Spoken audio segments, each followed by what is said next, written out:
Hello and welcome everyone to College Football Corner. Anthony Carlo alongside Jersey Joe Archino, our college football expert, and Joe. The place, Death Valley.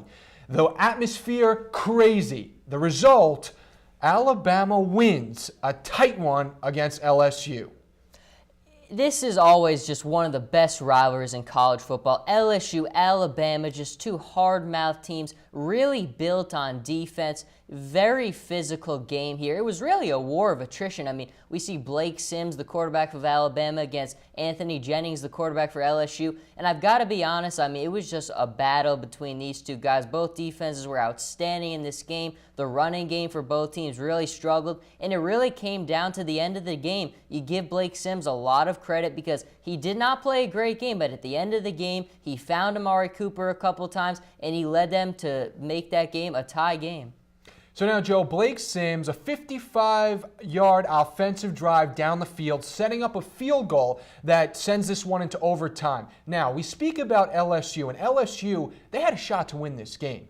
LSU, Vidal Alexander, their offensive guard, comes down with an unsportsmanlike conduct call that resulted in what could have been a touchdown, turns into a field goal. Now, the very next drive, Blake Sims brought the team down the field. He allowed his team to get a field goal to send it into overtime. But if LSU was able to score in that instance and there was no penalty called down, this would have been a whole different ballgame.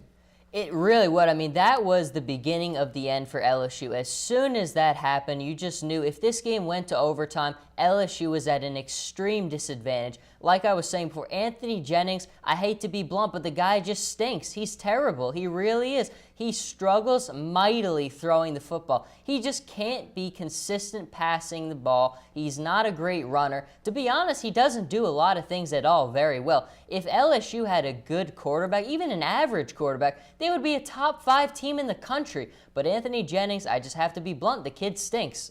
There's no other way around it. Well, if the LSU were able to come away with this win, there would have been a 3-way tie in the SEC Western Division. Now, in the SEC, there is a sole possessor of that number 2 spot, and that stands the winner of this game, Alabama. And in first place, they do have a game left on their schedule with that first place Mississippi State. How perfect is this? You can't write it any better. This season in college football has just been remarkable. It's historic. Week in, week out, it's just been matchup after matchup, having such a big impact on the rankings that coming weekend, and it's just been so good. I mean, you look at this game, Mississippi State versus Alabama. The big key I'm looking at here is Dak Prescott. Alabama hasn't played a lot of quarterbacks that are so versatile. He passes the ball very well. He can make a lot of plays. He's so big and physical. This Alabama defense is very good against the run, but I have my questions about them in the passing game. If Dak Prescott can air it out,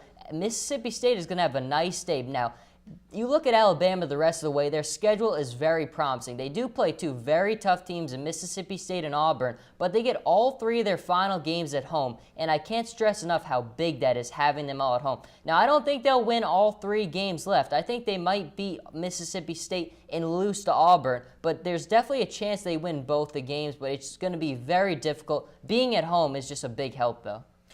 Joe, let's move on to Texas A&M and an upset over Auburn. A 41-38 victory, and in the end, it was the rookie quarterback taking down Nick Marshall. Crushed my dreams. The Auburn Tigers, it just crushed everything for me. I mean, you look at Kyle Allen. The week before, he had 1 touchdown, 1 interception, 126 yards. They won 21-16 against UL Monroe.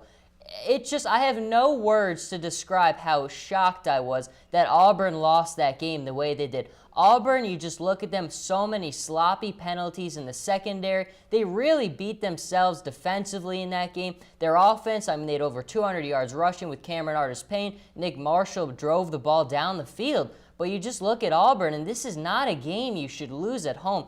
But you give Auburn credit, Gus Malzahn, Nick Marshall, they accepted the blame. They didn't make excuses. And at the end of the day, unfortunately, Auburn, their season most likely is over without a run at the playoff.